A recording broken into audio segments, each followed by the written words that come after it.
오늘 말씀은 성경을 읽을 때에 참 예수 믿는 사람에게 굉장한 두려움과 걱정을 주는 말씀이 아닐 수가 없습니다. 6장 5절과 6절에서 보듯이 성령에 참여한 바가 되고 하늘의 능력을, 내세의 능력을, 하나님의 말씀을 다 맛보고서도 타락하는 경우에는 다시 새롭게 할 수 없다. 이런 말씀을 주고 있기 때문입니다. 소위 용서받을 수 없는 죄, 불사죄에 대한 이야기라고 할 수가 있는 거예요. 도대체 이 말씀이 어떤 의미일까? 저도 이 말씀을 과거에 읽으면서 참 읽을 때마다 이 부분이 저를 굉장히 크게 두려움에 빠지게 하고 염려에 빠지게 했어요. 혹시라도 내가 이런 죄를 지으면 어떻게 하나? 여러분, 제대로 성경을 읽으려고 하면 이 말씀이 굉장히 힘이 들 거예요. 도대체 그런데 이 말씀이 정말 불사죄를 우리에게 들려주면서 불안하게 만들려고 하는 목적인가? 여러분께서 이 말씀을 이해하려고 할 때에 교리적으로 이 말씀 접근하게 되다가는 큰 어려움에 빠지게 됩니다. 오늘 말씀은 히브리서 독자들이 처해 있는 그 상황을 염두에 두면서 보아야 할 말씀이다. 이 점을 먼저 여러분들께 이야기를 드리고 싶습니다. 결론부터 이 말씀의 의미를 이야기하자면 성장에 대한 도전을 주기 위한 말씀이다라는 거예요. 자, 어떤 말씀을 구체적으로 우리에게 주시는가 함께 이제 말씀 살펴보면서 보도록 하겠습니다. 오늘 말씀 11절을 보시면 히브리서 기자는 멜기세덱에 대해 할 말이 많다라고 이야기를 꺼내고 있습니다. 멜기세덱에 대해 할 말이 많다.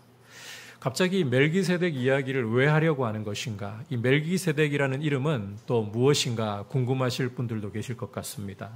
자, 그런데 여러분께서 이 히브리서의 문맥을 읽어보시면 멜기세덱이라는 이름은 갑자기 뜬금없이 나온 이름도 아니고 또 유대인들에게는 그리 낯선 것도 아닙니다. 우선 여러분께서 바로 앞에 있는 5장 10절을 읽어보시면 예수 그리스도를 가리켜서 멜기세덱의 반차를 따르는 영원한 대제사장이라고 이야기를 하고 있잖아요. 그리고 유대인들에게 이 멜기세덱이라는 이름은 구약 성경을 읽어본 사람이라면 유대인은 다 읽었잖아요. 읽는다는 게 이 당시에는 책이라는 게 참 귀하기 때문에 구전으로 다 전해 들었잖아요. 알고 있어요, 이미. 그래서 우리에게나 낯설지 이 히브리서를 받아보는 유대인 출신의 그리스도인들에게는 멜기세덱이 절대 낯선 이름이 아니다. 자, 이와 같은 멜기세덱의 반차를 따르는 멜기세덱 계열의 제사장 이야기가 나왔기 때문에 히브리서 기자는 이 멜기세덱 이야기를 언급을 하고 있는 거예요. 멜기세덱에 대한 이야기를 해주려고 하고 또 할 말도 많다. 자, 그런데 히브리서 기자는 11절 후반부에서 보듯이 설명하기가 어렵다고 하면서 멜기세덱 이야기를 더 이상은 풀어놓지 않습니다. 그 이유가 무엇이냐? 독자들이 듣는 것이 둔하다는 거예요. 듣는 것이 둔하다. 자, 참고로 유대인들에게 듣는다는 것은 단순히 이렇게 귀로 듣는 것만을 말하는 게 아닙니다.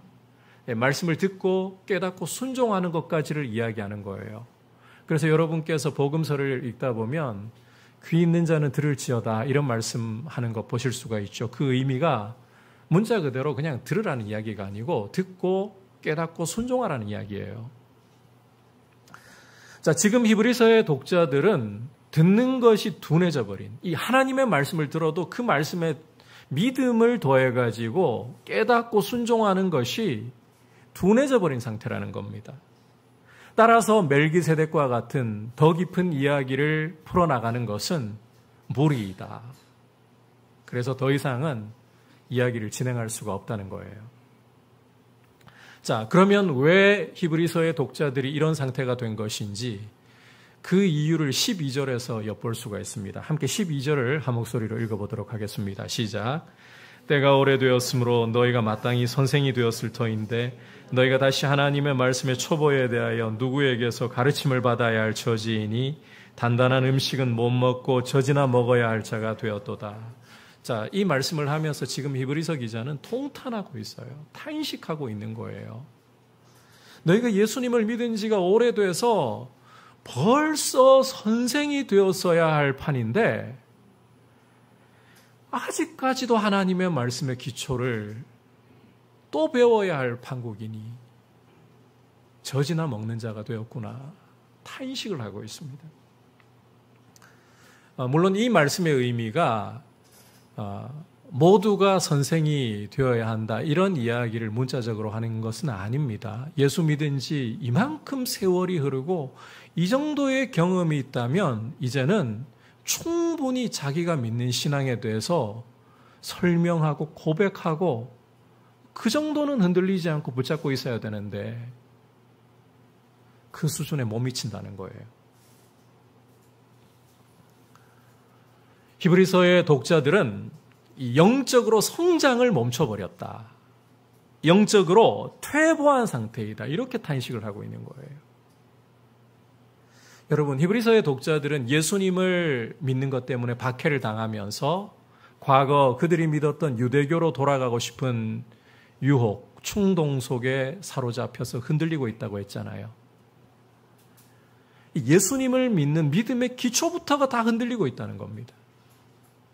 이 영적인 성장이 멈춰버리게 되니까 믿음의 기초부터 흔들리게 되고 영적으로 퇴보하는 모습을 보이더라는 거예요.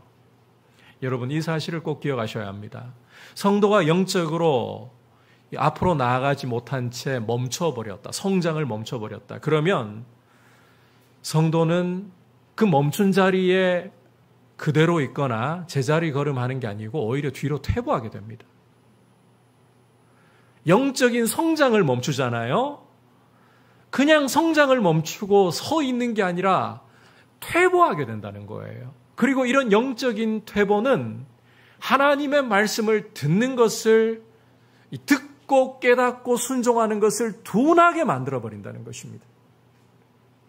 그래서 말씀의 기초를 다시금 되풀이하는 이 젖이나 먹어야 하는 수준으로 단단한 음식은 엄두를 못 내는 수준으로 돌아가게 만들어버린다는 거예요. 자, 이 젖을 먹는다, 단단한 음식을 먹는다, 이 부분에 대해서도 히브리서 기자가 이제 이어지는 말씀에서 좀 더 상세하게 설명을 하고 있습니다. 같이 13절과 14절 읽어보겠습니다. 시작. 이는 젖을 먹는 자마다 어린아이니 의의 말씀을 경험하지 못한 자요 단단한 음식은 장성한 자의 것이니 그들은 지각을 사용함으로 연단을 받아 선악을 분별하는 자들이니라. 자, 여기에서 젖을 먹는 자라는 것은 영적으로 어린아이를 가리킵니다. 그러니까 의의 말씀을 경험하지 못한 사람들이라는 거예요. 이 부분 뒤에서 좀 더 이야기를 할 텐데 말씀의 깊은 세계를 경험하지 못했다는 겁니다. 반면 단단한 음식을 먹는 자는 영적으로 장성한 분량에 이른 사람을 가리키는데 이 말씀을 통해서 지각을 연단받아서 선과 악을 분별할 줄 아는 단계에 있는 사람이라는 거예요. 선과 악을 분별할 수 있는 사람.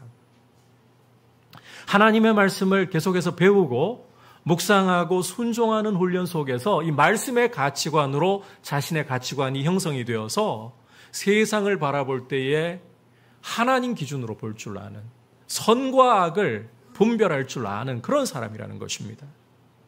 자, 이를테면 앞서 히브리서 기자가 이야기하려다가만 멜기세덱에 대한 말씀을 들으면 이 말씀을 깨닫고 이 말씀 때문에 오히려 믿음으로 더 크게 유익을 얻을 수 있는 그런 지각을 가진 사람이라는 거예요. 이처럼 말씀의 더 깊은 세계를 알고 말씀 위에 굳건하게 서서 말씀을 따라 세상을 바라보고 분별할 줄 아는 사람. 이런 사람이 단단한 음식을 먹는 영적으로 장성한 자의 모습이다. 하지만 지금 히브리서를 받아보고 있는 독자들의 경우는 완전히 그 모습이 딴판이에요. 어차피 똑같은 하나님을 섬기는 일인데 박해를 피해서 우리가 과거에 믿었던 유대교를 믿는 게 뭐 크게 문제가 되겠냐. 여러분, 이게 무슨 이야기입니까? 분별이 있는 겁니까? 아닙니다. 이건 똥인지 된장인지 구별이 안 되는 거예요. 이렇게 말씀을 따라서 분별이라는 것을 해야 하는데 유대교로 돌아가는 것이나 지금 예수님을 믿고 있는 것이나 똑같은 하나님 섬기는데 무슨 차이가 있느냐. 이건 영적인 어린아이 모습이라는 거예요. 젖을 먹어야 하는 모습이라는 거예요. 분별이 안 되는 모습. 아이들이 분간을 못 하잖아요. 아이들이 주로 공통적으로 보이는 특징이 신발 신을 때 어떻게 신습니까? 꼭 좌우를 바꿔가지고 좌우를 분변치 못하고 신잖아요. 이 세상을 바라보아도 분간이 안 된다는 거예요. 이게 젖을 먹어야 하는. 진짜 장성한 자라면요, 이런 길 속에 똑같이 하나님을 섬기는 것처럼 보이지만 유대교로 돌아가는 것 속에는 마귀의 관계가 숨어 있고 예수님을 버리는 것 속에는 파멸이, 편안함이, 당장 눈으로 보기에는 편안함이 있지만 그 속에 파멸이 숨어 있다는 것을 알아차릴 수 있는 거예요. 더욱이 예수 그리스도의 영광을 말씀을 통해서 알아가기 때문에 예수님의 영광을 사모하고 더 굳게 붙들고 말씀의 위로와 말씀의 인내를 가지고서 견뎌나가려고 해야 되는 거죠.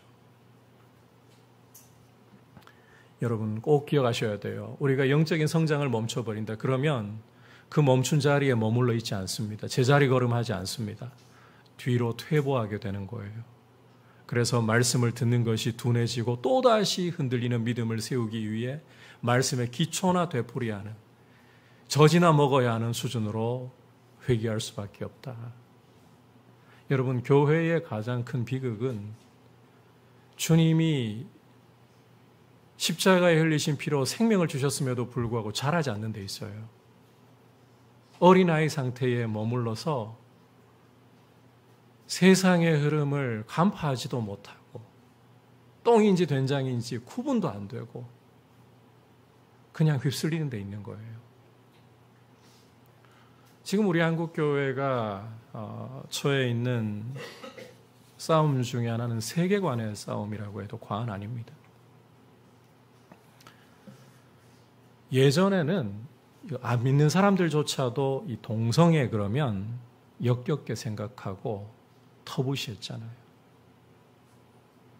지금은 여러분 동성애자들이라고 해서 우리가 그들을 그냥 인간 자체를 미워해서는 안 되는 거 아시죠? 그들도 하나님의 형상대로 지음받은 동일한 사람이에요. 사람 자체를 미워해서는 안 돼요. 하지만 그들이 주장하는 주장을 받아들일 수 없습니다. 이 동성애를 추구하고 지지하는 사람들 이야기 들어보면 자신의 성향이라고 이야기를 해요. 타고난 성향이라고 이야기합니다. 그런데 여러분, 로마서 1장을 읽어보십시오. 로마서 1장 18절부터 하나님의 진노가 진리를 불의로 억누르는 사람들의 이 경건치 않음에 대해서, 불의에 대해서 하늘로부터 나타나고 있다는 사실을 말씀하면서, 자, 인간이 하나님의 하나님 되심을 인정하지 않고 썩어질 이 금수나 버러지나 사람의 형상으로 바꿔버리니까요, 우상으로 바꿔버리니까요, 하나님이 이들에 대해서 심판을 내리시는데 더러운 정욕에 버려두셨다라고 말씀을 하고 있어요. 그래서 남자가 남자로 더불어 부끄러운 일을 하고 여자가 여자로 더불어 부끄러운 일을 했다. 여러분, 동성애는 타고난 성향이 아닙니다. 하나님을 하나님으로 인정하지 않는 세상에 대한 하나님의 진노의 표식입니다. 이런 분별력이 우리 성도에게 있어야 할 거 아니에요. 그런데 지금은 교회 안에도 동성애에 대해서, 물론 동성애만을 목숨 걸고 이야기해서는 안 돼요. 그보다 더 심각한 문제들도 많기 때문에. 하지만 동성애에 대해서 이제는 기준이 무너지는 모습들이 파고 들어와요. 분별이 안 된다는 거잖아요. 여러분, 교회는 예수 믿으면 술 마시고 담배 피워도 되는 것인가? 이런 수준에 머물러 있어서는 안 돼요. 이런 논쟁에 사로잡혀 있다는 것은 아주 분간이 안 된다는 겁니다. 교회는 이런 차원이 아니라 성령의 충만함을 받는 것에 집중해야 되는 거예요. 하나님의 뜻을 행하는 것에 집중해야 되는 거예요. 시대가 이 분간이 안 되는 이게 어린아이의 모습인 거죠. 젖을 먹어야 하는 모습인 거죠. 교회의 비극은 여기에서부터 옵니다. 생명이 없어서가 아니라 자라지 않아서 오는 거예요.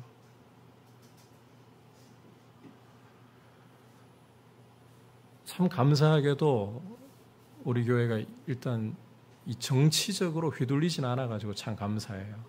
교회 안에는 여러분 이 각자의 정치 성향 다 있습니다. 그거 서로 비난하실 필요도 없고요. 각자 마음에 정하신 대로 가십시오. 그런데 강단에서 말씀을 전하는 목회자들조차도 로마서 13장을 읽어보면 위에 있는 권세, 세속 권세에게 복종하라고 했어요. 그 당시의 세속 권세라함은 로마에서도 가장 악한 왕의 대명사였고 악의 화신이라고 불렸던 네로였습니다.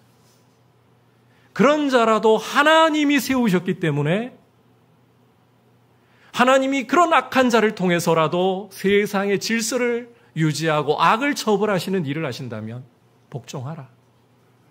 공세받을 자에게 공세를 내고 너희가 해야 할 시민의 의무를 하라.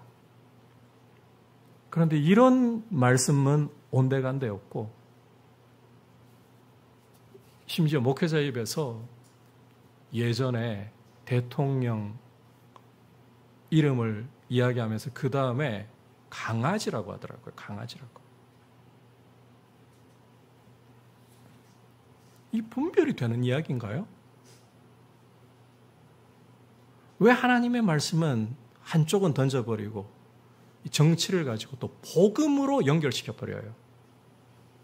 내가 복음에 열심히 있고 복음을 위해서 이렇게 이야기를 한다고. 그걸 왜 복음에 갖다 붙이냐고요? 분별이 있는 것인가요? 여러분, 이게 우리 한국교회를 망쳐온, 자라지 않고 세상을 하나님의 말씀을 따라서 분별하지 않는 이게 지금 교회를 망쳐놓은 것입니다.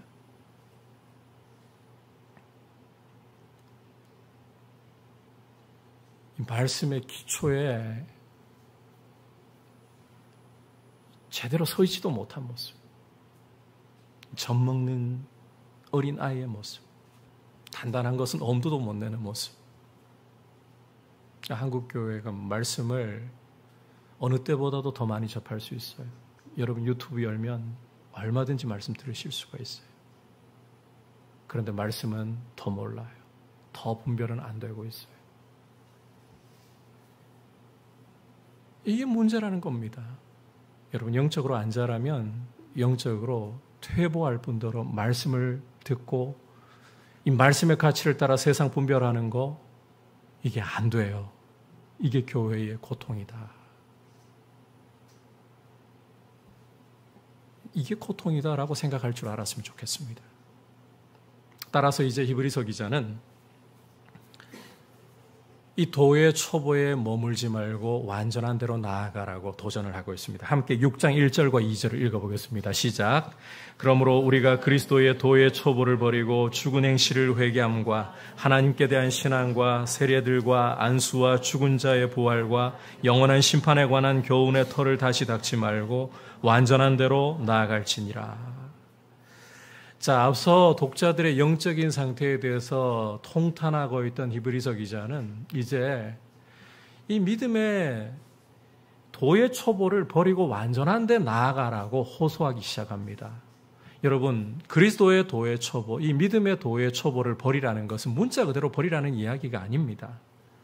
자, 이 말의 의미는 이어지는 말씀에서 계속 잘 설명을 해주고 있는데 죽은 행실을 회개함과 하나님께 대한 신앙과 세례들과 안수와 죽은 자의 부활과 영원한 심판에 관한 교훈의 터를 다시 닦지 말라는 것입니다. 자, 이를테면 이런 거예요. 영어를 수년 동안 공부를 해왔어요. 그러면 아무리 못해도 hello, how are you doing? 이런 기본은 해야 되는 거 아닙니까? 이 정도는 해야 되는 거 아닙니까? 그런데 맨날 A, B, C, D, E, F, G 이러면서 알파벳만 되풀이하고 있어요. 한마디도 못하는 거예요. 알파벳만 계속 되풀이를 하고 있어요. 이 알파벳이 영어의 기초이기 때문에 당연히 중요하죠. 그런데 영어를 제대로 배우고 있다면 알파벳만 되풀이해가지고 되겠냐고요. 언제까지 그럴 거냐고요. 그리스도의 도의 처벌을 버리라는 말씀이 바로 그런 이야기입니다. 이미 세월이 오래되어가지고 하나님의 말씀의 기초에 대해서 여러분 예수 그리스도를 믿으면 그 피가 우리의 죄를 사하고 우리가 그 피를 의지해서 죄를 회개하고 버리고 세례를 받아야 할 것과 그리고 장차 영원한 심판이 있고 죽은 자의 부활이 있다. 이 정도는 기초예요, 기초. 언제까지 이 부분에 확신이 안 서가지고 세월이 흘러도 이걸 계속 되풀이만 해야 되느냐는 거죠. 이 부분에서조차 서 있지 못해가지고 계속 이것만 되풀이를 해야 되느냐. 버리라는 것은 문자 그대로 버리라는 게 아니라 이게 정말 중요한 베이스입니다. 이 부분에 대해서 이제는 확신 가운데 서서 더 이상 여기에 이거 알아야 되는 것에 짐 빼지 말고 앞으로 나아가라는 이야기를 하는 거예요. 넘어서라는 이야기를 하는 거예요. 이 다람쥐 쳇바퀴 돌듯이 계속해서 예수님이 나를 위해 십자가에 죽으셔서 진짜일까? 진짜지? 또 흔들려요. 좀 일이 있으면 또 흔들려. 나를 사랑하실까? 또 흔들려. 언제까지 그러겠냐는 겁니다. 이런 기초에 대해서 이제는 이걸 되풀이할 게 아니라 이 부분은 굳게 붙들고 확신 가운데 서서 그 수준을 넘어서라. 그리고 더 적극적으로는 2절 끝부분에서 보듯이 완전한 대로 나아가라. 여기 완전한 대로 나아가라는 것은 문자 그대로 완전함이 아니라 그 의미가 장성한 대로 나아가라는 뜻이에요. 믿음의 장성한 분량까지 단단한 음식을 먹는 수준까지 나아가야 한다는 것입니다. 하나님의 말씀에 더 깊은 세계로 나아가고 이 세상을 말씀 따라 분별할 수 있는 수준까지 나가야 된다는 거예요. 그런데 여러분, 이와 같은 영적인 성장과 성숙은 3절을 보시면 뭐라고 말씀을 하고 있습니까? 하나님이 허락하시면 이를 하리라고 말씀을 하고 있어요. 하나님이 허락하시면. 자, 이게 참 이 3절 말씀도 여러분께서 의미를 제대로 생각해 보시면 간단한 말씀이 아닙니다. 지금까지 이브리서 기자는 이 독자들의 영적인 상태 때문에 통탄하고 있었어요. 영적으로 성장하지 않고 정체되어서 퇴보하고 있는 모습 때문에 탄식했습니다. 이걸 좀 더 풀어 이야기하자면 독자들의 영적인 게으름과 나태함에 대해서 통탄했다는 말입니다. 그런데 이제 하는 이야기가 이 영적인 성장과 진보를 이루려면 하나님이 허락하셔야 이것도 할 수 있다는 것이에요. 이게 도대체 무슨 이야기일까요? 어떻게 이해를 해야 될까요? 자, 결론부터 간단하게 말씀드리자면 여러분, 우리 신앙생활에서 영적 진보를 이루기 위해서는 잘 들으십시오. 하나님의 은혜 100, 우리의 노력 100이어야 합니다. 하나님의 은혜 100, 우리의 노력 100. 이게 도대체 무슨 이야기냐 싶으시죠? 예를 들어서 하나님의 은혜가 80이면 우리 노력 20. 이래야 되는 거 아닙니까? 아닙니다. 궤변같이 들리겠지만 하나님의 은혜 100이고 우리의 노력 100입니다. 여러분, 우리가 신앙생활하는 것을 우리 인간의 편에서 보자면 하나님은 우리를 너무나도 존중하시기 때문에 우리의 의지 없이 우리의 동의 없이 일하시지 않습니다. 하나님은 우리를 통해서 일하시고 그리고 성령님께서는 우리를 도우시되 정말 소리조차 들리지 않을 정도로 우리를 존중하시면서 도우십니다. 로봇으로 우리를 만들지 않으시고 인격적인 존재로 만들어서 우리가 자발적으로 우리의 의지 갖고 하나님을 섬기게 하셨다는 거예요. 그래서 여러분께서 성경을 읽는 거 여러분의 노력 안 기울이면 안 되는 거예요. 하나님이 성경 읽도록 도와주세요. 그러고 그 성경책은 펼 생각도 안 하고 읽을 생각도 안 하고 하나님 성경 읽도록 도와주세요. 그냥 그 침대에 들어 누워가지고 계속 그러고만 있어요. 제가 단언하건대 죽었다 깨어나도 그러면 성경 안 읽습니다. 못 읽습니다. 일어나가지고 성경을 펼쳐야죠, 내가. 읽어야죠. 이걸 이제 하나님 편에서 보면요. 여러분, 우리 죄인의 원래 모습은 에베소서 2장에서도 보여주고 있지만 허물과 죄로 죽어서 하나님께 반응을 하기는커녕 반역을 합니다. 반역을. 이 세상 풍조에나 살아있죠.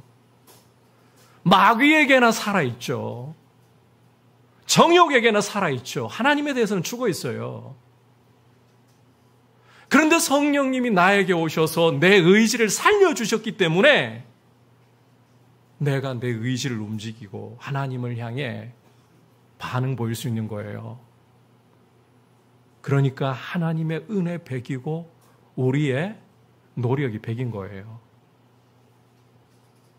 하나님께 기도하면서 주님, 기도에 불이 붙게 도와주세요 하면서 기도할 생각을 안 해. 올바른 태도 아니라는 겁니다.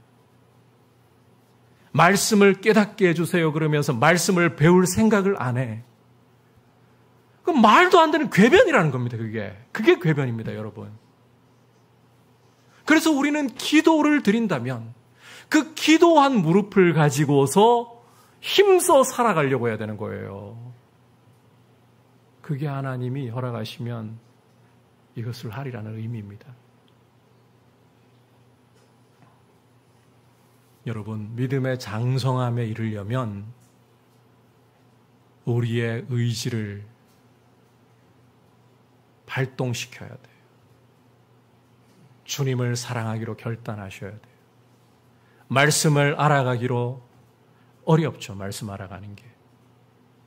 그러나 말씀을 알아가기로, 말씀을 배우고 순종하기로 결단하셔야 되고, 예배 생활에서 좀 그런 생각 가지셔야 돼요. 이제는 이런 이야기를 좀 할 필요가 있을 것 같아요. 정말 부득이한 경우가 있습니다.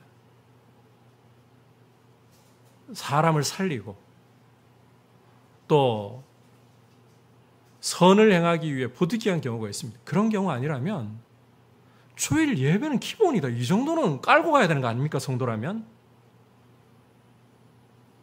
그게 기본이잖아요. 이런 결단 없잖아요. 여러분, 마귀한테 일단 발판 다 내주고 시작하는 것인데. 교회 처음 오시는 분들이야 그 정도 결단 갖고 어떻게 출발해요? 죄 짓던 모습 다 정리하고 오라?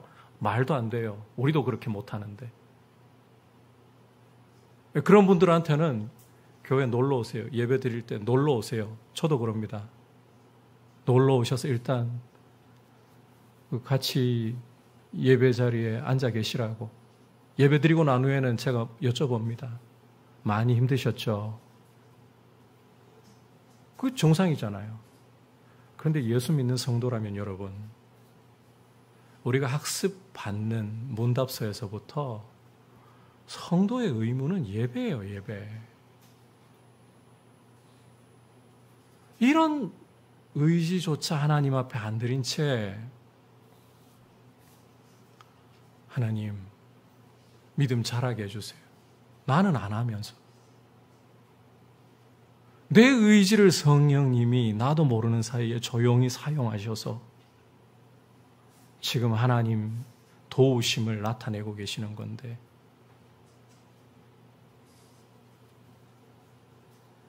한 번만 더 설명할게요, 여러분.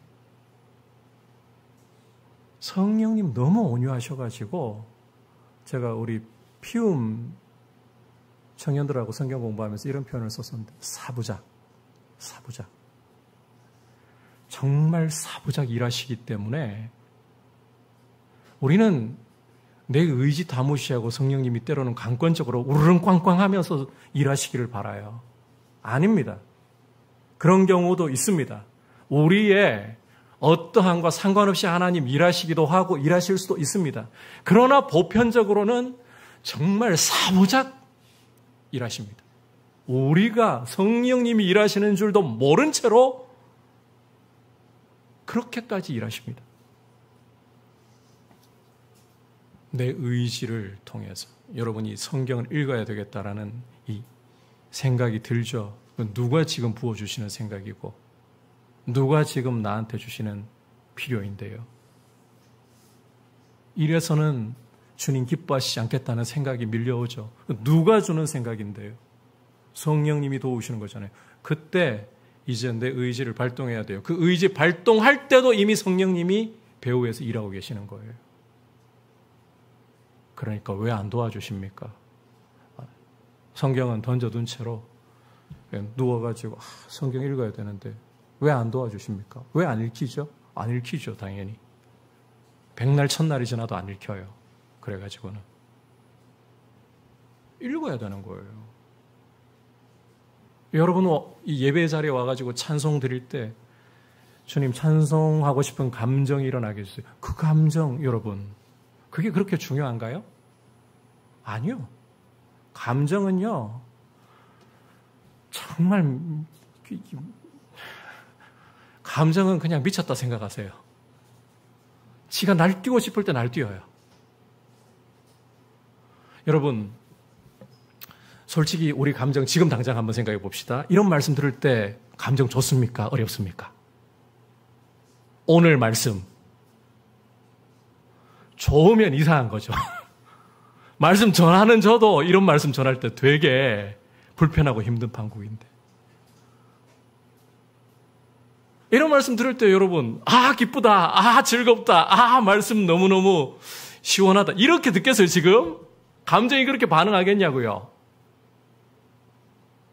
내가 원하는 부분을 싹싹 긁어주고 이 가려운 데를 잘 터치해줘야 감정이 막 이게 하나님 이렇게 나를 사랑하시고 내가 은혜 받는 것 같고 막 이런 반응을 보이는 게 감정 아닙니까? 그런데 아무리 들어야 하는 말씀이라도 굉장히 불편한 말씀이 온다.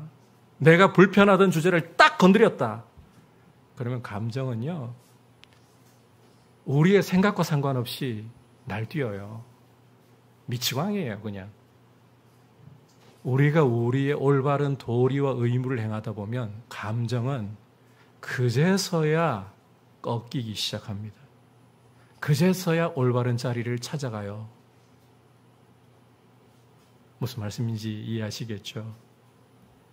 그러니까 하나님의 은혜 100이고요. 우리의 노력이 100이라는 이야기인 거예요. 자라가려면 하나님이 허락하시면 일을 하리라. 우리가 안 해도 된다는 이야기가 아닙니다. 열심히 땀 흘려 말씀을 사모하고 말씀의 더 깊은 세계로 나아가려고 하고 말씀이 우리의 가치관이 되어서 선과 악을 분별하는 모습이 되기를 사모하셔야 되는 것입니다. 이런 모습으로 자라가시길 축복합니다. 이제 마지막으로 경고 대목입니다. 이 부분을 강조하기 위한 경고 대목인데 자 4절부터 6절까지 같이 읽어보겠습니다. 시작. 한번 빛을 받고 하늘의 은사를 맛보고 성령에 참여한 바 되고 하나님의 선한 말씀과 내세의 능력을 맛보고도 타락한 자들은 다시 새롭게 하여 회개하게 할 수 없나니 이는 그들이 하나님의 아들을 다시 십자가에 못 박아 드러내놓고 욕되게 함이라. 자, 이제 가장 궁금한 대목이고 이게 좀 풀어져야 이 부분에 대해서 좀 시원할 것 같아요. 여기에서 한번 빛을 받고 하늘의 은사를 맛보고 성령에 참여한 바 되고 하나님의 선한 말씀과 내세의 능력을 맛보았다. 자, 이게 어떤 사람을 이야기하는 걸까요? 어떤 사람을? 자, 결론부터 간단하게 말씀드리면 진짜 그리스도인 이야기하는 말 맞습니다. 진짜 그리스도인의 특징입니다. 저도 과거에 이 부분 읽으면서 그냥 사울과 같은 유사 그리스도인의 특징을 이야기하는 것이었으면 하고 이 말씀을 봤는데, 이게 말씀을 알아가면 알아갈수록 인정할 수밖에 없는 게 이건 진짜 그리스도인의 특징을 이야기하는 것이다. 자, 그러면 이제 심각한 문제에 빠진다는 거예요. 로마서 8장 같은 부분을 보면 성삼위 하나님이 우리의 구원을 이루셨고, 보좌 우편에서 그리스도께서 우리를 십자가에 우리 위해 죽으신 그리스도께서 우리를 위해 간구하시고, 우리 안에서는 성령께서 말로 표현할 수 없는 탄식으로 간구하시고, 우리를 사랑하시고 이 모든 구원을 계획하신 하나님의 그 사랑에서 어떤 피조물도 우리를 끊을 수 없다라고 구원의 확신에 대해서 말씀하고 있는데, 그러면 지금 오늘 히브리서 말씀은 예수를 믿는 참 그리스도인이라도 타락하고 하나님의 사랑에서부터 떨어질 수 있다는 이야기를 하고 있는 건가요? 이 굉장히 지금 어려운 이야기입니다. 둘 중에 하나는 잘못되었다는 말인가요? 구원의 확신은 가져서는 안 된다는 이야기인가요? 자, 그런데 여기에서 이야기하는 바는 전혀 그런 뜻이 아니에요. 여러분, 오늘 말씀은 단순히 교리적인 접근으로 하면 안 된다라고 말씀드렸죠. 히브리서의 독자들이 처해 있는 상황 가지고 이 말씀을 이해를 해야 된다는 거예요. 자, 일전에 제가 히브리서 4장을 강의하면서 11절에서 안식에 들어가기를 힘쓸지니 이 부분 여러분께 설명하면서 지상의 교회 안에는 알곡과 가라지가 함께 공존한다, 이 이야기 드렸던 거 기억하십니까? 예, 기억하시면 너무 감사한 거고요. 못 기억해도 저는 할 말이 없어요. 왜? 영적으로 우리 들어도 자꾸 까먹어요. 저도 그래요. 여러분 이상한 게 아니고 저도 그래요. 자, 지상의 교회 안에는 알곡과 가라지가 공존합니다. 주님 오시는 날까지. 문제는 이 알곡과 가라지가 뚜렷하게 분간이 안 된다는 겁니다. 알곡과 가라지를 분간해 내려고 우리가 판단한다? 큰 실수를 하게 됩니다. 가짜 같은 진짜를 죽일 수가 있어요. 진정한 판단은 주님만이 하실 수가 있습니다. 따라서 교회는요, 지상에 있는 교회는 예수 그리스도를 구주로 주님으로 고백한다면 일단 그 사람을 예수 믿는 참 그리스도인으로 받아 주어야 되는 거예요. 그게 우리의 도리입니다. 자, 그런데 이제 히브리서의 독자들이 처한 것 같은 상황이 발생했다. 믿음 때문에 박해를 받아야 하는 일이 벌어졌다. 교회가 어떻게 그 모습을 보이게 될까요? 유사 그리스도인이 진짜 속에 공존한다 그랬잖아요.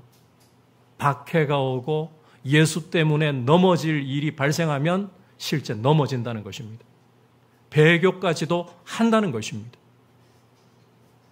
그걸 염두에 두고서 이 말씀을 하고 있는 거예요. 진짜 그리스도인이 구원에서 탈락할 수 있다, 하나님의 사랑에서 떨어질 수 있다, 이 이야기를 하고자 하는 게 아니라는 것입니다. 현실적으로 지상의 교회 안에는 참 그리스도인과 유사 그리스도인이 공존하고 있기 때문에 평상시에는 드러나지 않지만 시험의 때가 오고 믿음 때문에 박해를 받는 일이 벌어질 때 이런 일들이 벌어질 수가 있다는 거예요. 그걸 경고하고 있는 거예요. 그래서 지금 이 경고 대목의 목적은 예수 잘 믿는 사람도 죄 지어서 하나님 사랑에서 끊어질 수 있으니까 불안과 두려움을 가져라, 이런 뜻이 아닙니다. 오히려 초점이 장성한 분량까지 나아가도록 힘써라, 여기에 있는 거예요. 이걸 강조하려고 하는 거예요. 따라서 6절 후반부에 하나님의 아들을 다시 십자가에 못 박아 드러내놓고 욕되게 함이라, 이 표현은 일반적으로 예수 믿는 사람이, 참 예수 믿는 사람이 연약해서 지을 수 있는 죄를 말하는 게 아닙니다. 일반적인 죄를 말하는 게 아니에요.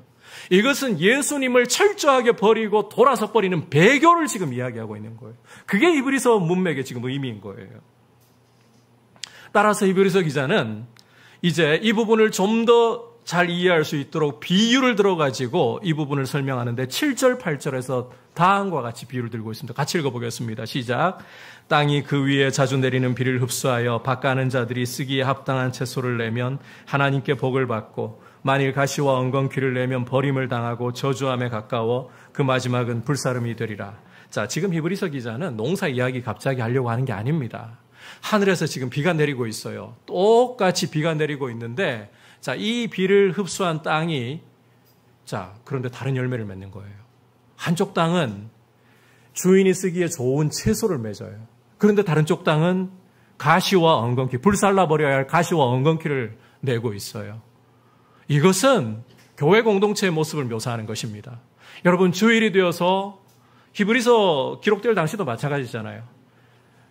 주의 날에 함께 모여가지고 공동체가 예배를 드리면서 이 자리에 성령님이 임하시고 이 자리에 하나님의 말씀이 선포되고 하나님의 은혜가 임하고 있어요. 은혜의 단비는 똑같이 내리고 있어요. 그런데 이 똑같은 은혜의 단비를 맞으면서도 어떤 사람들은 믿음의 열매를 맺는가 하면 어떤 사람들은 가시와 엉겅퀴 같은 믿음이 안 나오는 거예요. 바로 그 모습을 이야기하고자 하는 거예요. 지상의 교회는 똑같이 은혜 받는 자리에 있는 것 같지만 평상시에는 구분이 되지 않지만 결국은 시험의 때에 그 믿음의 열매를 통해서 드러난다는 거죠. 그래서 예수 잘 믿는 사람이 한순간 믿음에서 떨어지고 타락하고 하나님 사랑으로부터 끊어질 수 있다. 이 불안감 조성하고자 하는 게 아니라는 겁니다. 예수님을 참으로 믿지 않고 있다면 똑바로 믿어야 된다는 것이고요. 참 예수를 믿는다면 이런 위험에 처하지 않도록 자라야 된다. 이 이야기를 강조하고 있는 거예요. 자라야 한다. 히브리서 기자는 과거 자신의 독자들뿐만 아니라 오늘 우리에게도 도전하고 있습니다. 영적으로 제자리에 멈추어 있는 것은 제자리 걸음하는 게 아니라 퇴보하는 것이다. 하나님의 말씀을 듣는 것이 둔해지는 길이고 영적으로 젖이나 먹어야 하는 어린아이에 머무는 것이다. 거기에 머물지 말고 이제는 말씀의 기초 위에 단단히 서서 그것을 넘어서서 하나님의 말씀으로 연단을 받고 선악을 분별할 줄 아는, 세상을 하나님 말씀으로 판단할 줄 아는 그러한 사람들로 서서 장성한 분량으로 믿음의 싸움을 싸울 줄 아는 하나님의 군대의 모습으로서 최후 승리를 향해 나아가라는 것입니다. 여러분, 다시 한 번만 강조하고 말씀 마칠게요. 교회의 비극은 돈 없어서가 아닙니다. 교회의 비극은 요즘 MZ세대의 최고의 행복 조건 뭔지 아십니까? 뜻밖에도 설문조사를 해보니까 건강이에요. 건강이 무너져서 비극이 아닙니다. 물론 이런 과정들 다 고통으로 우리는 받아들일 수밖에 없어요. 돈 없으면, 건강이 무너지면, 우리가 바라던 일들이 이루어지지 않으면 고통스럽습니다. 그런데 고통이 곧 비극은 아니에요. 진정한 비극은 잘하지 않는 거예요. 여러분, 돈이 있으면 하나님이 우리에게 예수 믿으면 복 받는다 하니까 예수 믿고 난 후에 돈이 들어오잖아요. 하나님이 복 주셨다 그러면서 좋아할 수 있어요. 물론 복 주신 거 맞아요. 그런데 정말 그게 하나님의 복의 핵심 맞습니까? 이런 이야기 너무 자주 드렸기 때문에 이제는 여러분 지긋지긋하게 들으실지도 모르겠지만 그 돈 갖고 죄 지으면 그게 복이냐는 겁니다.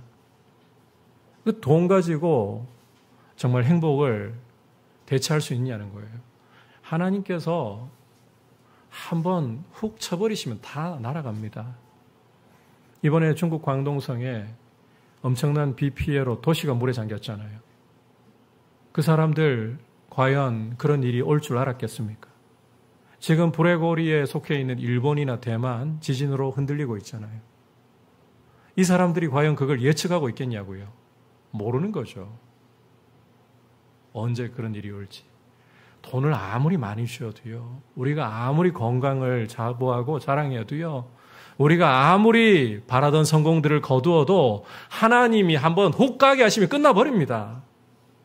보장할 수 있는 것들이 없어요. 그게 진정한 행복이라고요. 그리고 그게 갖춰지지 않은 게 불행이라고요. 우리는 불행이라고 느낍니다. 우리 감정은 그렇습니다. 그런 감정을 믿어서는 안 된다는 거예요. 진정한 그리스도인의 불행은 하나님의 말씀을 가지고서 자라가면서 말씀의 연단을 받아서 세상을 볼 때 하나님 기준으로 볼 줄 아는 데 있는 거예요. 그래야 무엇이 가치 있는 것인가를 볼 수 있고 가치 있는 걸 잡을 수 있어요. 안 그러면 똥을 잡고서 금이라고 착각을 하고 있어요. 내 영혼을 죽일 것을 잡고 살릴 것이라고 노래하고 있어요. 불륜을 가지고 사랑이라고 노래를 하고 있어요. 혼전 숭배를 포기하고서 서로를 알아가는 것이라고 노래를 하고 있어요.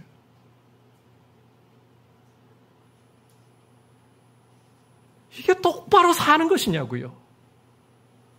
이게 제대로 정신이 들어있는 것이냐고요. 우리도 세상에 미쳐가지고 분별이 안 되는 거지. 좋은 것이 무엇인지를 자신의 아내와 남편에게만 충성하고 하나님이 주신 질서대로 남자와 여자가 결혼을 하고 하나님이 우리의 진정한 삶의 공급자이시고 건강의 주인이시고 이런 게 보여야 되는 거지 않습니까? 우리의 필요가 만족되지 않을 때 고통스러울 수 있다고 말씀드렸습니다. 탄식도 나올 수 있습니다. 하나님은 그런 거 가지고 탓하시는 게 아닙니다. 그런 속에서도 정신 차리자. 하나님이 나의 생명이시오. 나의 공급자시오. 그렇게 보려고 하는 것이 중요한 거 아닙니까? 여러분, 하나님은 여러분이 장성한 자로 나아가기 위해 몸부림칠 때 연약한 거 문제 안 삼으십니다. 연약한 줄 아십니다. 넘어지는 거 아십니다. 안 하는 게 문제입니다. 안 하는 게. 마귀는요, 하나님이 우리 연약함 보고 그거에 주목하시는 것으로 자꾸만 그렇게 착각하게 우리를 만들어가지고 연약함 주목하다 보면 아예 할 생각 안 해요. 믿음의 도리를 하려고 하지 않아요. 하나님은 우리 연약함 보시지 않습니다. 연약한 줄 알고 계시고 그래서 내가 너를 도와주려고 하고 그래서 내가 아들을 보냈고 그래서 내가 성령을 너희 안에 보냈고 넘어지는 거 겁내지 말고 나와 함께 더 깊은 믿음의 세계로 말씀의 세계로 가지 않겠니? 오늘도 초대하고 계십니다. 여러분 그 초대의 손을 잡고 말씀의 더 깊은 세계로 믿음의 더 깊은 세계로 장성한 자의 분량으로 나아가는 우리의 모습 되기를 축복합니다. 오늘 성경에서 가장 두려움을 줄 수 있는 대목을 보았습니다. 이것을 통해서 주시는 메시지 첫 번째는 젖이나 먹어야 하는 모습은 믿음의 도의 기초조차 벗어나지 못하는 어린아이의 모습이다. 반대로 단단한 음식을 먹는 자는 이 장성한 자는 말씀으로 지각의 연단을 받아서 선악을 분별할 줄 아는 사람이다. 이 믿음의 기초를 되풀이하는 모습에서 이제는 넘어서서 장성한 분량으로 말씀으로 우리 가치관이 형성되고 세상을 선과 악을 분별하면서 하나님 말씀대로 볼 줄 아는 모습으로 자라가야 한다는 것입니다. 그리고 영적인 제자리는 제자리가 아니고 퇴보다. 이거 꼭 기억하시면서 우리의 삶이 주님과 함께 주님 손잡고 앞으로 주님 오실 때까지 지치고 넘어져도 여러분 그럴 때에 주님은 잘못했다. 왜 그러냐 안 하십니다. 위로하시고 일으켜주시고 용기 주시고 잘했다, 가자. 넘어진 게 너의 영광의 흔적이다. 너의 상처가 영광의 흔적이다. 같이 가자. 잘하고 있다. 그래서 말씀대로 살려다가 넘어지고 상처받았습니까? 주님이 잘했다 하시는 흔적입니다. 그렇게 서로 위로하면서 앞으로 나아가길 축복합니다.